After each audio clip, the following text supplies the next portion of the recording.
Welcome back to Vice Confidential, where today we're dropping you into one of the most blood-soaked unsolved cases in American history. This is the story behind the Axeman of New Orleans. In 1918, the Louisiana city was terrorized by a brutal killer who targeted Italian-American families with an axe and other deadly weapons, leaving a trail of gore and destruction in his wake. With bizarre messages taunting the police and the city, the Axeman's true identity and motives continue to be discussed among true crime fans to this day. Some believe he was just a man, while others viewed him as something else entirely. Join us as we explore the fascinating and terrifying story of the Axeman of New Orleans and try to uncover the truth behind this diabolical figure. Let's begin. In the early morning hours of May 23, 1918, something sinister lurked in the streets of New Orleans. Joseph Maggio, an Italian grocer, and his wife Catherine slept soundly in their Upper Line and Magnolia Streets home, when all of a sudden, they were savagely attacked. The assailant broke into their home and slit their throats with a straight razor, creating a horrific scene. But the killer wasn't done yet. He then took an axe and bashed their heads in, perhaps to conceal the true cause of death. When Joseph's brothers, Jake and Andrew, discovered the couple, they immediately called for medical assistance. Joseph was still alive, but he succumbed to his injuries just minutes later. Catherine, unfortunately, had already passed away. Though the murderer had left the scene, law enforcement agents found his bloody clothes in the apartment. He had obviously changed into clean clothes before leaving. Police ruled out robbery as a motivation for the attacks, since money and valuables left in plain sight were not stolen. The razor used to kill the couple was found to belong to Andrew Maggio, Joseph's brother. Andrew owned a barbershop and had taken the razor from there 2 days prior to the murder. Esteban Torres, an employee at Andrew's barbershop, told police about the razor's disappearance. Despite Andrew being the prime suspect, police were unable to challenge his statement. He had an alibi and claimed to have seen an unknown man lurking near the residence prior to the murders. Close to the couple's residence, a bone-chilling message scrawled in chalk on the pavement sent shivers down the spine of the neighborhood. The words read, quote, "Mrs. Joseph Maggio will sit up tonight. Just write Mrs. Tony," unquote. The investigators were promptly called to the scene, but despite their relentless efforts, no concrete evidence was found, and all suspects were released. The incident left the residents petrified as the unknown murderer's twisted game continued to unravel. The Axeman of New Orleans had claimed his first victims, and it wouldn't be long until he struck again. Before we dive deeper into the details of the Axeman's reign of terror and try to uncover the identity of one of America's most notorious serial killers, please subscribe to Vice Confidential for more true crime stories that will keep you up at night. Now, let's continue. In the early morning hours of June 27, 1918, Louis Bessemer and his mistress Harriet Lowe were brutally attacked in the back of his grocery store. Bessemer was struck with a hatchet, leaving his skull fractured. Lowe was hacked over the ear and found unconscious in a pool of her own blood. When discovered, the axe, which belonged to Bessemer, was found in the bathroom. Police immediately arrested Louis Ubicon, an African-American man who had recently been employed by Bessemer. Despite a lack of evidence, police apprehended him for offering conflicting statements about his whereabouts. But was justice truly served? Harriet Lowe, in a state of disillusionment, claimed to have been attacked by a man who was possibly African-American, but her statement was dismissed by the authorities. Robbery was the supposed motive for the attack, but no money or valuables were taken from the couple's home. Suspicion soon turned to Bessemer himself, when letters in German, Russian, and Yiddish were found in his home. The police suspected that Bessemer was a German spy and began investigating him for potential espionage. The case took a darker turn when Lowe, on her deathbed, claimed that Bessemer had attacked her with a hatchet. Bessemer was charged with murder and served 9 months in prison before being acquitted. 2 lead investigators of the case were demoted due to their shoddy police work and handling of the ordeal. Darkness shrouded Elmira Street on August 5, 1918, when 28-year-old Anna Schneider was also assaulted in the early evening hours. A malicious entity stood over the 8-month pregnant woman as she slept, bashing in her head repeatedly until her scalp was cut open and her face was completely covered in blood. The gruesome scene was discovered by her husband, Ed Schneider, who arrived home from work after midnight. Anna could not remember anything of the attack, and her husband reported that nothing was stolen from their home, except for a meager $6 or $7 from his wallet. The windows and doors showed no signs of being forced open, leading investigators to conclude that Anna was most likely attacked with a lamp from a nearby table. James Gleason, a convicted felon, was arrested shortly after the attack, but as the case progressed, investigators released him due to a complete lack of evidence. Gleason, who had a history of getting arrested, claimed that he ran from the authorities because of his criminal background. As authorities looked deeper into the case, they started to see connections to the previous attacks involving Bessemer and Maggio. Was this the work of the same monster that had been terrorizing the city of New Orleans for months? The public was left in fear, wondering who could be next on the Axeman's hit list. The unhinged murderer continued to roam the streets, leaving a trail of blood and terror in his wake. Joseph Romano, an elderly man living with his two nieces, Pauline and Mary Bruno, was the next victim of this vicious killer. On the fateful day of August 10th, 1918, the nieces awoke to the sound of a commotion in their uncle's room. When they entered the room,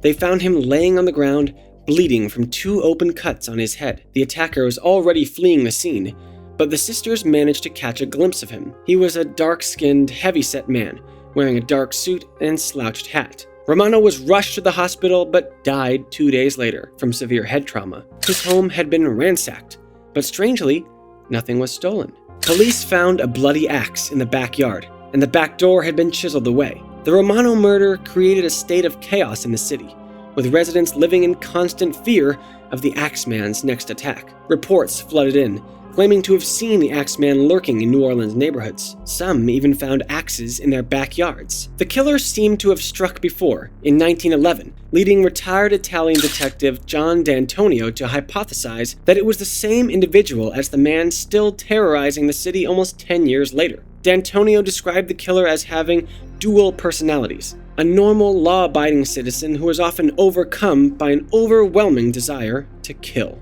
He likened the killer to a real-life Dr. Jekyll and Mr. Hyde, not knowing when or where the Axeman would strike next, and wondering if anyone was safe from his bloody wrath. The night of March 10th, 1919, was one that the neighboring town of Gretna, Louisiana, would never forget. When grocer Orlando Giordano arrived, he was met with an unbelievable sight. Charles, his wife Rosie, and their baby daughter had been viciously assaulted. Rosie was standing in the doorway, holding their lifeless daughter with a serious head wound. Charles was lying on the floor, bleeding out. Doctors discovered that both had suffered skull fractures, and nothing was stolen from the home. But a bloody axe was found on the back porch. It was clear that this was no ordinary break-in. When Rosie recovered, she accused Orlando and his son Frank of the attacks. The men were arrested and charged with murder. Charles vehemently denied his wife's claims, but the Giordano men were found guilty and sentenced to death and life imprisonment. The case was closed, but darkness lingered over Gretna. Almost a year later, Rosie made a shocking announcement. She had lied about the Giordano men out of jealousy and spite. Frank, who had already been sentenced to death, was released from jail shortly before his execution. The true culprit was never caught, and the city was left to wonder who could commit such a heinous act. The Cortamilia family's tragedy left a scar on the community that would never fully heal. A few days after the family was attacked, the Times-Picayune newspaper received a startling letter. Hell, March 13th, 1919. Esteemed mortal, they have never caught me, and they never will. They have never seen me, for I am invisible, even as the ether that surrounds your earth. I am not a human being, but a spirit and a demon from the hottest hell. I am what you Orleanians and your foolish police call the Axeman. When I see fit, I shall come and claim other victims. I alone know whom they shall be. I shall leave no clue except my bloody axe, besmeared with blood and brains of he whom I have sent below to keep me company. If you wish, you may tell the police to be careful not to rile me. Of course, I am a reasonable spirit. I take no offense at the way they have conducted their investigations in the past. In fact, they have been so utterly stupid as to not only amuse me, but His Satanic Majesty, Francis Joseph, etc. But tell them to beware. Let them not try to discover what I am, for it was better that they were never born than to incur the wrath of the Axeman. I don't think there is any need of such a warning, for I feel sure the police will always dodge me, as they have in the past. They are wise, and know how to keep away from all harm. Undoubtedly, You Orleanians think of me as a most horrible murderer, which I am. But I could be much worse if I wanted to. If I wished, I could pay a visit to your city every night. At will, I could slay thousands of your best citizens, for I am in close relationship with the Angel of Death. Now, to be exact, at 12:15 earthly time, on next Tuesday night, I am going to pass over New Orleans. In my infinite mercy, I'm going to make a little proposition to you people. Here it is. I am very fond of jazz music, and I swear by all the devils in the nether regions that every person shall be spared in whose home a jazz band is playing in full swing at the time I have just mentioned. If everyone has a jazz band going, well then, so much the better for you people. One thing is certain, and that is that some of your people who do not jazz it on Tuesday night, if there be any, will get the axe. Well, as I am cold and crave the warmth of my native Tartarus, and it is about time I leave your earthly home, I will cease my discourse, hoping that thou wilt publish this, that it may go well with thee. I have been, am, and will be the worst spirit that ever existed, either in fact or realm of fancy. The Axeman. The killer's sinister statement about sparing the jazz listeners on March 19th had led to the eerie sound of jazz flowing through the streets and into the homes across the city. The vibrant music was heard from every corner. Dance halls brimmed with people, and amateur and professional bands played jazz at countless parties across town, all the while people, nervously looking over their shoulders, were hoping not to be the next victim. Surprisingly, the night passed without any bloodshed or violence. For several weeks following the incident, the city was gripped with fear, unable to shake off the haunting memory of the Axeman's previous attacks.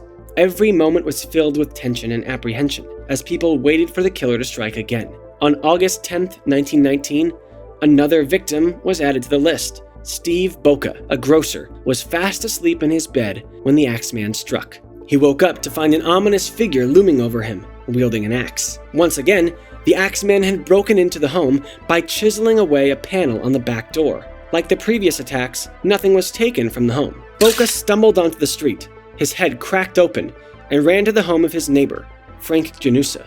He collapsed there, losing consciousness. The city was in chaos. People were afraid to sleep at night, afraid that the Axeman would strike again. And with each passing day, the mystery of the Axeman deepened. Who was the Axeman? Why did he target these innocent people? And would he strike again?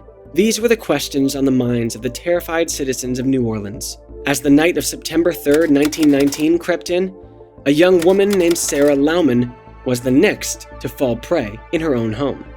Living alone, the 19-year-old lay unconscious on her bed, her face marred by a severe head injury, her teeth missing. Neighbors broke into her apartment, alarmed by her unresponsiveness, only to find her in a state of agony.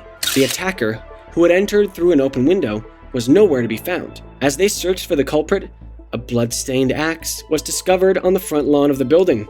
Despite surviving the assault, Sarah could not recall any details from the attack, leaving everyone wondering about the identity and motive of the mysterious assailant.